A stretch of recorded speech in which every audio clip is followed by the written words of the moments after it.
Welcome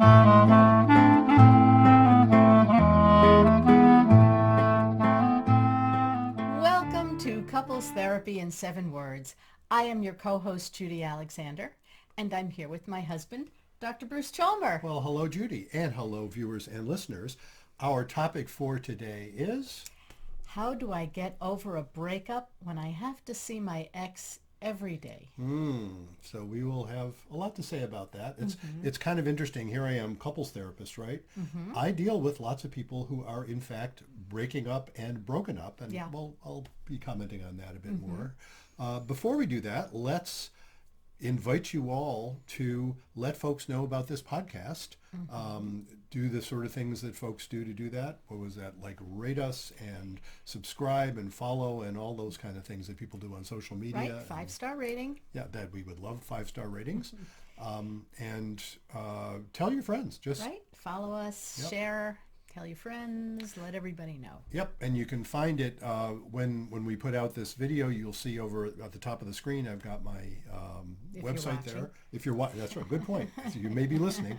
If you're not watching, what's up there on top of the screen is our logo, and then it also says brucechalmer.com/podcast, which is how you can get access. One of the many ways you can get access to this. You can go to any of your favorite podcast places, and it's amazing how they all get distributed that way these days. Yes, it is. So do that. And we also want to put in a word for the book on which this podcast was originally based. Right. And that it all book started with Reigniting the Spark, Why Stable Relationships Lose Intimacy and How to Get It Back. And here it is in glorious paperback. And it's also available for Kindle and the Amazon site. It's also available as an audiobook where I did the narration. So please get a hold of that. I've noticed thank you.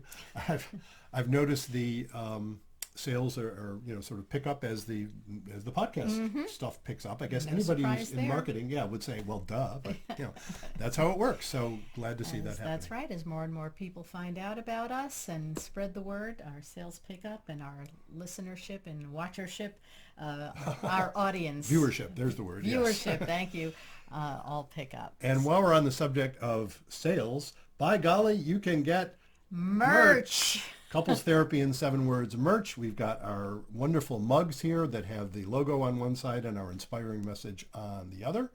And we also have our wonderful Couples Therapy in 7 Word t-shirt with the logo on the front and the inspiring message on the back. Be kind, don't panic, and have faith. And it's, yes, thank you you keep thinking of the folks who aren't seeing this, right? That's right. Lots of people are just listening. I got my start in radio, so. Oh, yeah, indeed. I was a radio commercial writer. So you have to be able to communicate visually. Yes, indeed. That's right. So those t-shirts are available in pretty much any size you can imagine, from really small to really big and everything in between. And you can get that through through my website, brucechalmer.com/shop. We have a little shop on there, and you can go to that store and get our merch. And shop. And hey, we're recording this during the December holiday season, and don't those things make wonderful Christmas gifts? The book, of course, and the mugs, and the t-shirts and all that kind of stuff. A nice reminder when you're having your morning coffee. That's right. Be kind, don't panic, and have faith. Absolutely. So with that in mind, let us turn to our topic. How do I get over a breakup when I have to see my ex every day? We should let people know, and it will become obvious shortly, we got this topic from a listener question. Thank you, listeners who send in questions. And that's another little plug for that. Please send in questions to us. And so, as I started to say when we went on here, I deal with lots of folks dealing with breakups. I'm a couples therapist. Aren't I supposed to help people not break up? Yeah. And well, of course, I've noted this lots of times. I have a soft spot on my heart for helping people stay together, but it is not my decision at all. I mean, I really mean that. It's not merely that obviously it's not my decision. I don't think it should be my decision. Right. And there are plenty of times when I'm working with couples where the thing that they decide to do is break up, and again, not for me to judge it, but it sure seems to me like they're making the right decision. And then there are situations where people are able to come back together and work it out. Right. But when there is a breakup that has already happened, or that, well, let me say a little more about that.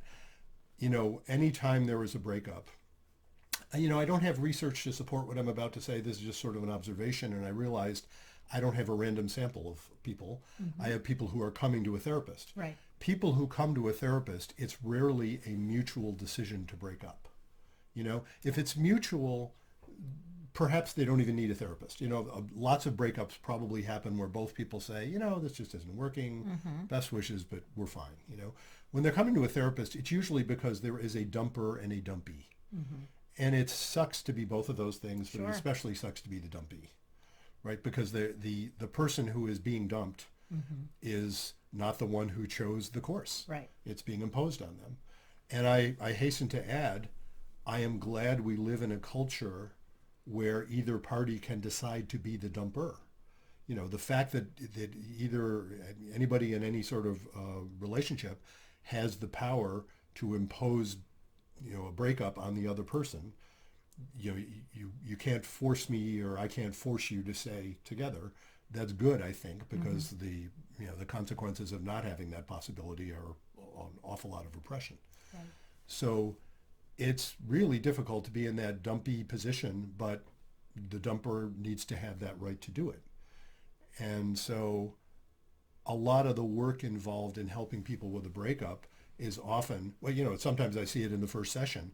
One of the people is there saying, I really want to save this relationship. And the other person is there saying, I want to make it so that you're not suffering so much, that I see you're suffering because I'm breaking up with you, and that's what's just going to happen. Right, and it's over. And it's At least over. from that person's, the Yeah, dumper yeah. point of view. Yeah, Yeah, and the funny thing is, even then, it's not a sure thing that it's over. that's true. Often it is one of the ironies, I've noted this to the person who's the one who wants to stay in the relationship. Often in a situation like that, the best possibility they have for the relationship continuing is if they stop trying so hard to save it. Because what they want is not merely that the person stay attached to them. What they want is that the person want to stay attached to them. Yeah. And to do that, they're going to have to, it's that, what is it, the Khalil Gibran thing about, if you love someone, let them go. And if they, Right. is that Gibran? Yeah. Is it? I'm not sure. Maybe it isn't, but it's you see it on bumper stickers. It's the thing about, and it's true. And it's true, right? And Yeah. if they want to come back, they'll come back. They'll come back, yeah. So that's kind of the context of how this shows up in a couples therapist's office. Why don't we turn to the listener question now, and then this is kind of an interesting. Hey, folks, they're all interesting. This one is especially interesting because there's multi-layers involved in this. We'll get Yeah, into. there's a lot of layers. Yeah. So go for it. Okay, so Carla writes, Dear Dr. Chalmer, I'm writing this letter about my 35-year-old son, Charles. Charles has been divorced from Emily for 3 years, and they share custody of their 5-year-old daughter, which means they see each other every day. The divorce was initiated by Emily, and it totally caught Charles by surprise. He came home from a business trip, and Emily and their daughter weren't home. All their things were gone. Ouch. Emily said she never really loved him, which was news to Charles, who thought they had a really good, solid marriage. Needless to say, it was a contentious divorce on Emily's part, and Charles didn't want to fight. She got a hefty alimony package, even though she has a 6-figure income equal to his. There's a lot going on. Charles would like to start his own business, but can't, since it would mean taking a large pay cut for him to begin a startup, and he would still be responsible for the same amount of alimony. Additionally, he has been depressed and was put on medication by his doctor, but he just stopped taking the medication on his own. He seems hopeless. I don't think he'll do anything rash because he's very devoted to their daughter. He takes her to school every day and picks her up. He takes her to all her activities such as gymnastics and ice skating.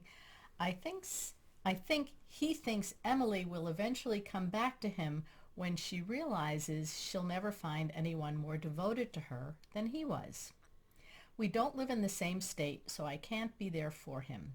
How do I sit by and watch my son languish like this? How can I help him? How does a person get over an ex?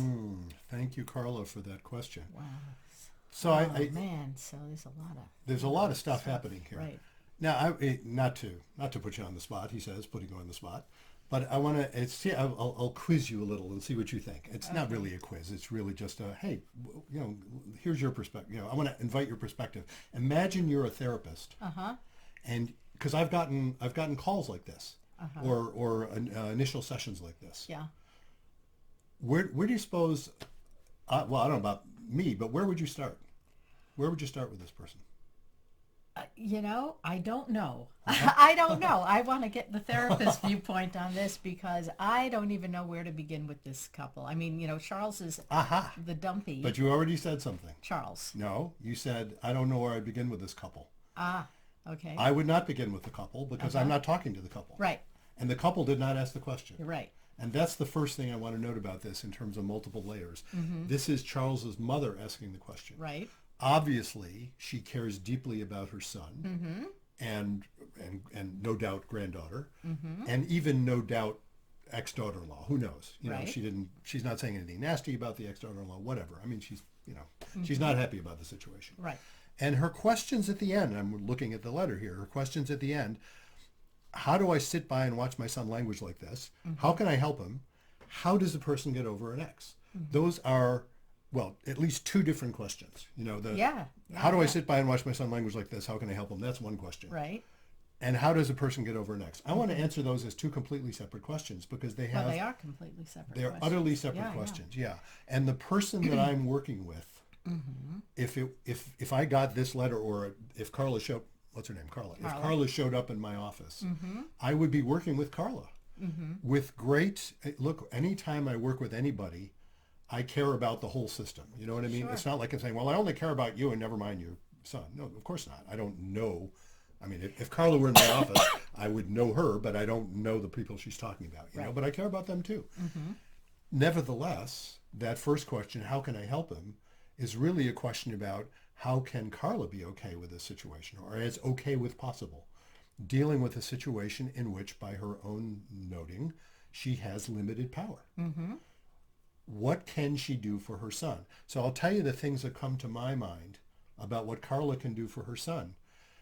There is evidence here, kind of, in the letter, really, or between the lines, if you want to say, that Charles is kind of clueless about his relationship situation. Right. And look, I speak with great compassion about that. I know the feeling, you sort of get, it happens to lots of people. You get blindsided. Right. You thought things were okay, and next thing you know, all the stuff is gone. Right. Bad enough that she's left. Even worse, she's left it without any, without consultation about, hey, here's what's going to happen with her daughter, and takes all the stuff. That's just low. Right. I mean, okay, fair enough.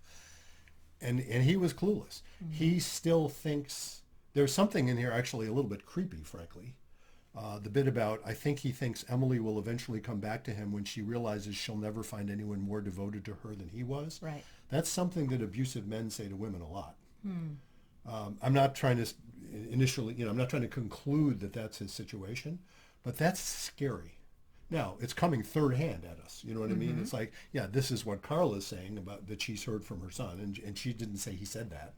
She thinks, maybe he thinks that. Right. But that's a scary prospect. To want to keep someone because no one will be as devoted as you are, that's a classic abusive guy thing. It's basically saying nobody could possibly value you like I do because you're basically worthless. But I value you, so you're okay as long as you're with me. Not necessarily worthless, just that maybe he was just so in love with her that he just feels like nobody could ever have that love for her that he has. That is the slightly less creepy version. And if what he was speaking was poetry, if what he was saying was, I love you so deeply, I can't imagine anyone else could, fine. But there's often an edge to that, which is the kind of situation that sometimes results in somebody disappearing with a kid. So again, I am not assuming that is the case, but that is a possibility here. Carla, of course, apparently is not going to see her son as possibly a huge part of the problem here. And, if you just look at the story here, it's pretty clear that, what's her name, Emily, the daughter-in-law, sure pulled a fast one, from Charles's point of view. But that's just something to note. So getting back to the original question about what can Carla do, The main thing I think Carla can do for someone in Charles's position, this is his mother. I mean, he's a grown up, but this is his mother, Mm-hmm. is simply obviously be compassionate, be Mm-hmm. loving, be caring, and be have faith that he's got the competence to handle this. I mean, either he does or he doesn't. If he doesn't, she can't give him that competence. And if he does, if she can have faith in that competence, it's more likely he will experience that as well. If she tries to do things to somehow rescue him, Right. it is very likely to simply disempower him. He's going to need to learn how to face this pain and still be a grown-up.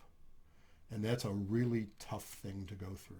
It's the kind of trial you go through, and when you come through it, you look back on it and say, God, that was hard, but I'm better off for having survived it. Mm-hmm.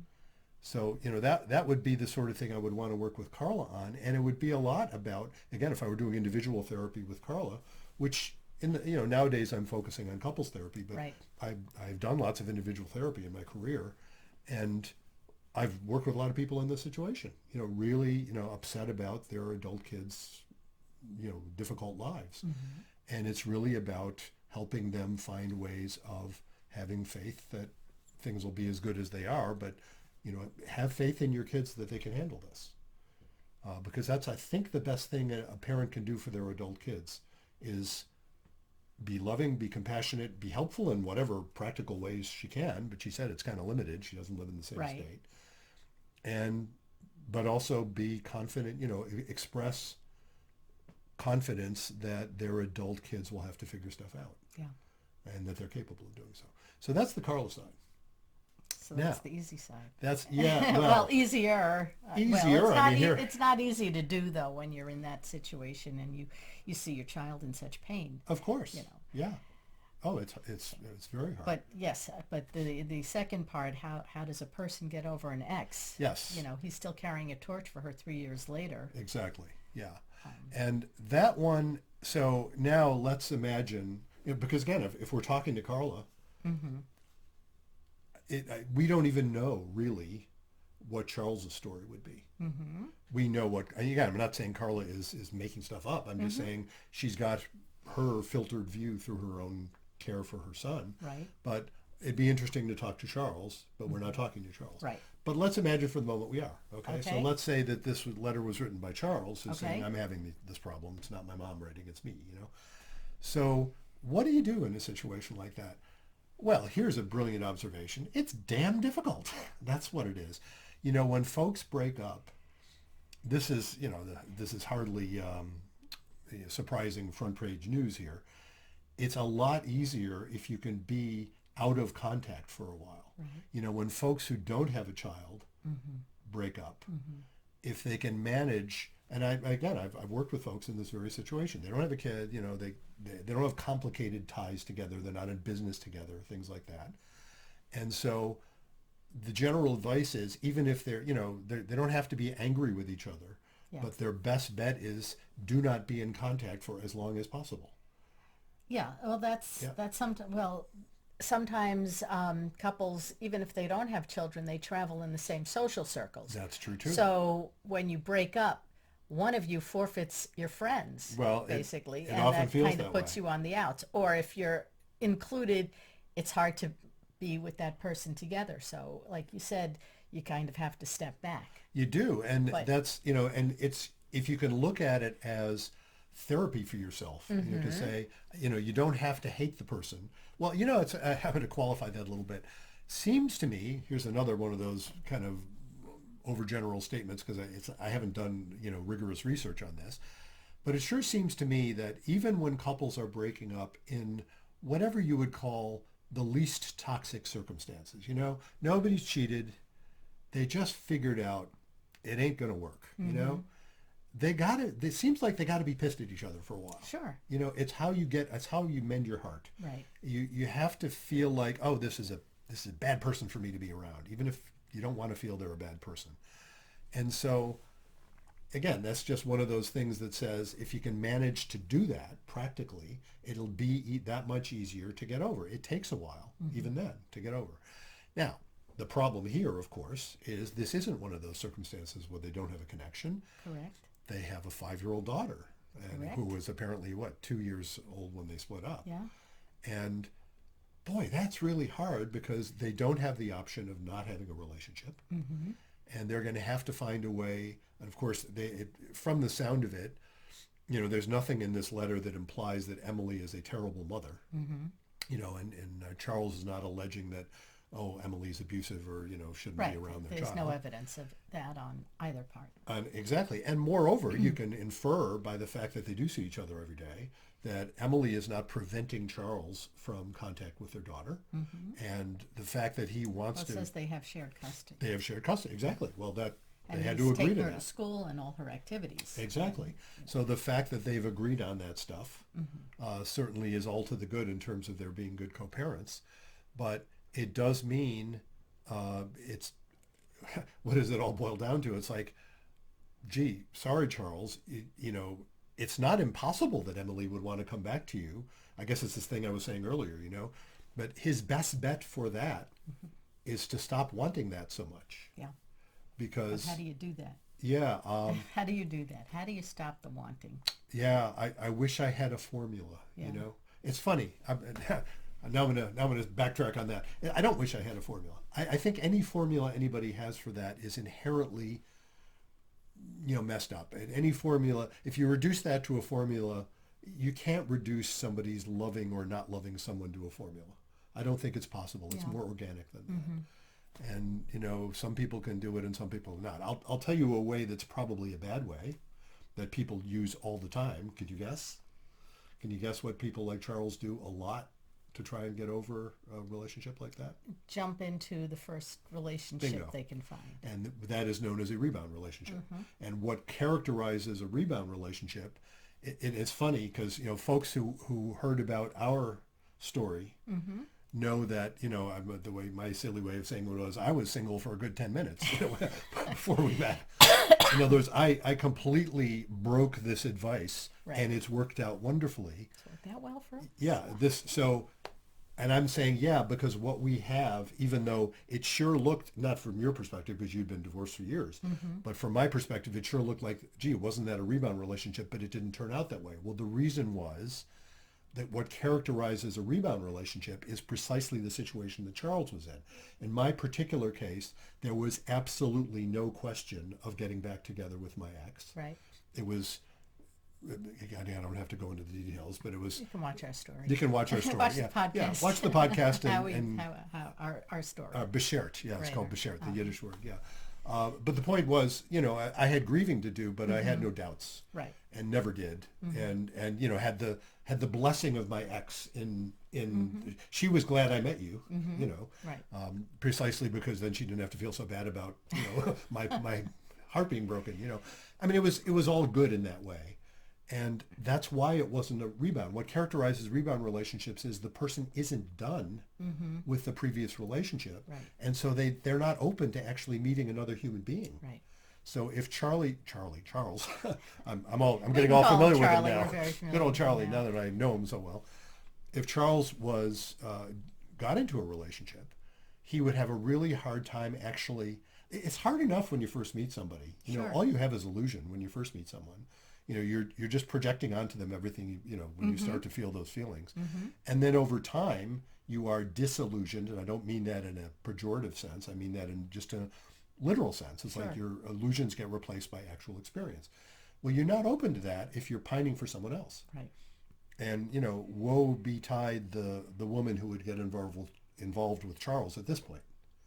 So that's not a good way, but it is a way that people use all the time. Mm-hmm. And, that those are the situations. So if you're not jumping into rebound, and there's no indication that Charles is, Yeah. that he's, even dating, how does he get past that pain and the hurt? I think it's the only way past it is through it. Yeah. And when I say that, and it just sounds like kind of an empty cliche, but I don't know. He's going to have to, where this goes to invoke one of my favorite shticks about stability and intimacy, where this is about intimacy, oddly enough. Interestingly, it's about to have an intimate relationship with his ex is to recognize the reality of it being over.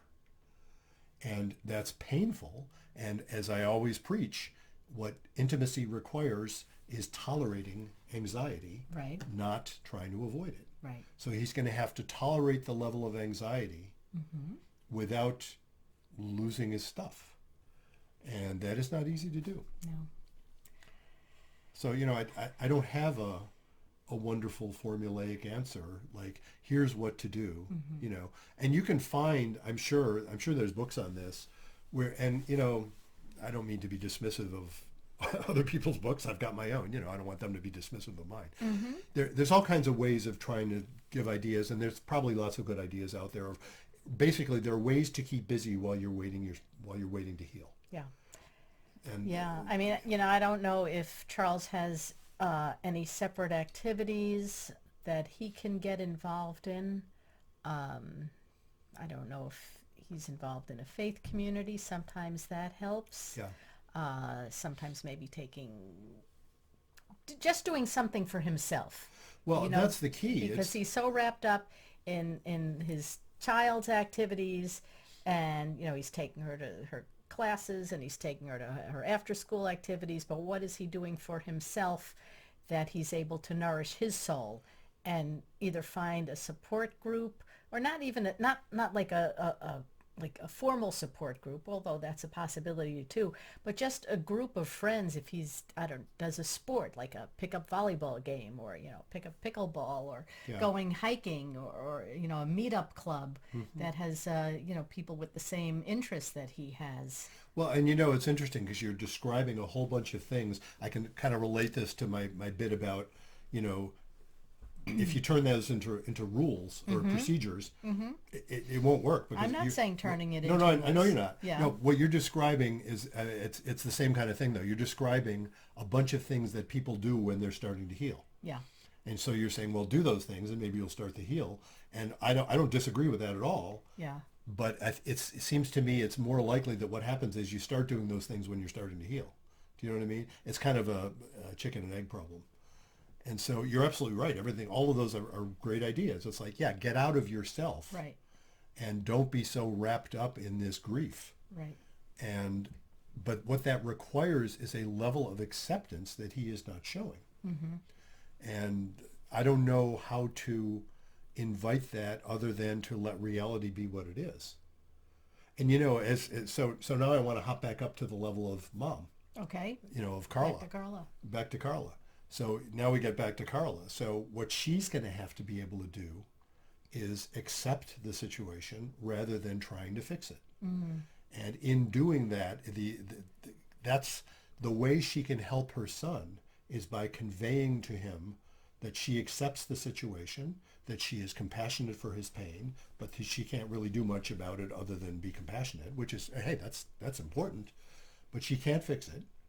And she's confident that he can heal from this. People do heal from broken hearts. Right. And, it's funny, a broken heart, that's the expression we tend to use. I prefer wounded heart, because wounds heal. Right. Breaks have to be repaired, but wounds heal. Uh-huh. And they heal, and then there's those cliches about they heal stronger than they were. I don't even know if that's true, but it's a nice metaphor. That, when you heal from a broken heart, you're stronger than you were before, because you, among other things, you now know it's possible to heal from a broken heart. So, that's what he needs to be able to do. Life lessons. Yeah, exactly. Well, Carla and Charles and Emily, we wish your family a lot of luck and a lot of love. And, we'd love to hear how things turn out, and, good luck. Yeah, in fact, I would add to that, I would love to hear from Charles and or Emily. Yeah. So if you're out there, I don't know if you recognize, Maybe Carla can share this with you. Maybe she can. And look, we will note, we routinely change names. Yes. So the people involved in this, the one thing we know is that it's highly unlikely they are actually named Carla, Charles, and Emily, because we change names. Right. But unless we just by chance happened upon a family that has these names, and if that's you, apologies. we didn't mean it. We don't use real names because we're maintaining confidentiality here. Exactly. But but whoever you are, Charles and Emily, I wouldn't mind hearing from. that would be interesting to hear your take on things as well. And listeners, So if you, excuse me, if you have questions for us that you would like us to address on our podcast, email us at bruce@brucechalmer.com or visit our website, brucechalmer.com. and when you visit brucechalmer.com, that's where you can see all of our past episodes on the podcast tab. And that same tab is where you can actually request a time to be interviewed yourself, or you can just drop us a line, via the contact or the just bruce@brucechalmer.com, and suggest folks you'd like us to interview. And we are in the process of lining up. We have a couple irons in the fire with respect to that. Yes, we do. And we've, you can go back over our past episodes. We've had a bunch of really We've cool had some wonderful interviewees, guests. guests on the show, and we enjoy that. And topics you want to have us cover, please let us know. And let's put in another word for the book. Reigniting the Spark, Why Stable Relationships Lose Intimacy and How to Get It Back. Yep, and that's available anywhere books are sold, and we hope you will get a hold of that. And of course, a word for the merch. The merch. Yes, that's also available on my website, brucechalmer.com/shop. And also there's the t-shirt I showed you earlier. Don't forget that. And they make great holiday gifts, so we hope you will check those out. And so, and just also tell everybody about the podcast, please. Remember to do that, and rate us and follow us and all that kind of stuff. So, till next time. Remember, be kind. Don't panic. And have faith.